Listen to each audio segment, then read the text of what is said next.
డాగ్కి vaccination చేయించాలంటే minimum 5 to 10,000 ఖర్చు అవుతుంది. Animal lovers vaccination మేమే చేయిస్తున్నాము, స్టెరిలైజేషన్స్ మేమే చేస్తున్నాము, ఫీడింగ్ మేమే చేపిస్తున్నాం, అన్ని మేమే చేస్తున్నాం. చాలా మంది ఎన్జిఓస్లో డాగ్స్ అన్నింటినీ పెట్టచ్చు కదా అంటారు. ఎన్జిఓస్ ఎందుకు ఉన్నాయండి?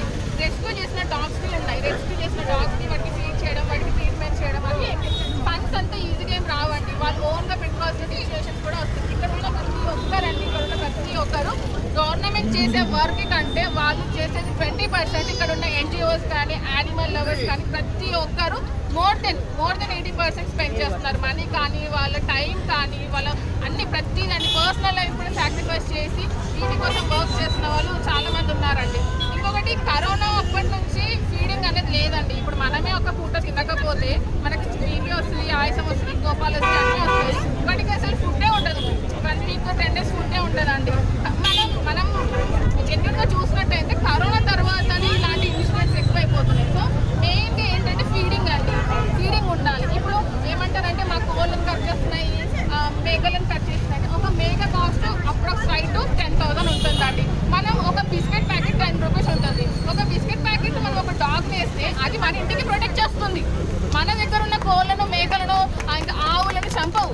10,000 ఎక్కువనా, 10 రూపాయల బిస్కెట్ ప్యాకెట్ ఎక్కువనా, ఏదైనా సరే అండి ఎఫెక్షన్ అండ్ లవ్ మనకు చూపించాలి. మీరు అంతే ఎప్పటి నుంచో ఉంది కదండి సామెత, కుక్కకున్నంత విశ్వాసం ఎవరికి ఉండదు అని.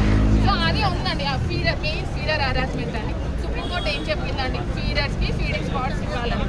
యాజ్ పర్ మై నాలెడ్జ్ తెలంగాణలో ఎక్కడ ఫీడింగ్ స్పాట్ అనేది లేదు. ఓకే అండి. ఇప్పుడు ఫీడింగ్ స్పాట్ ఇస్తారు, ఇక్కడ నాకు ఒక ఫీడింగ్ స్పాట్ ఇస్తారు, ఓకేనా?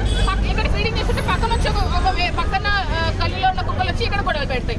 కానీ ఆ ఫీడింగ్ స్పాట్ ఎక్కడి వరకు వర్కౌట్ అవుతుందో నాకైతే అర్థం కాలేదు. మా ఎవరికి అర్థం కాలేదు. ఎన్జిఓలో వాళ్ళకి కూడా, మా యానిమల్ లవర్స్ కూడా ఎవరికి అర్థం కాలేదు. ఫీడింగ్ చేస్తుంటే మమ్మల్ని అటాక్ చేస్తున్నారు. అసలు ఎట్లా అంటే ఆ అటాక్నెస్ కూడా ఏంటంటే ఫోన్ తీసుకొని పక్క కొట్టేస్తారు. మెయిన్ ఏంటంటే మేము ఒకటే అండి, సుప్రీంకోర్టు ఇచ్చింది కదా జడ్జిమెంట్, అది ఫాలో అవ్వాలి. ఏమి ఇచ్చింది? 4 steps ఇచ్చారు కదా. షెల్టర్ అంటే స్కూల్స్లో ఎక్కడ ఉన్నాయి, కాలేజెస్లో ఎన్ని డాగ్స్ ఉన్నాయి, ఏమున్నాయి, అది ప్రోటోకాల్ ఏంటి, అదంతా 1 by 1 మనం అదంతా ఫాలో అవ్వకుంటూ వచ్చండి. ఫెన్సింగ్ ఎక్కడ ఉందండి? ఫెన్సింగ్ ఫర్ ఎగ్జాంపుల్ ఒక రైల్వే స్టేషన్ తీసుకుందాం మనము. ఆ రైల్వే స్టేషన్కి ఎలా వేస్తారంటే ఫెన్సింగ్ నాకు అర్థం కాలేదు. ఎక్కడి నుంచి స్టార్ట్ చేస్తారు, ఎక్కడి నుంచి ఎండ్ చేస్తారు? బస్ స్టాండ్ ఎక్కడి నుంచి స్టార్ట్ చేస్తారు, ఎక్కడి నుంచి ఎండ్ చేస్తారు? ఓకే, కార్పొరేట్ స్కూల్స్ ఎంత పెద్దగా ఉంటాయండి? చాలా పెద్దగా, కొన్ని ఎకర్స్లో ఉంటాయి కదా. అన్ని ఎకర్స్లో ఫస్ట్ ఫెన్సింగ్ వేయండి, దెన్ తర్వాత షిఫ్ట్ చేయండి. ఏదైనా అంతే. ఇప్పుడు ఏంటంటే క్రూయాలిటీ ఎక్కువైపోయింది. సింపుల్ ఎగ్జాంపుల్, నేను ఒక నిన్న ఒక గ్రూప్లో చూసానండి. ఒక మదర్ డాగ్ని పైన హాట్ వాటర్ పడేశారండి.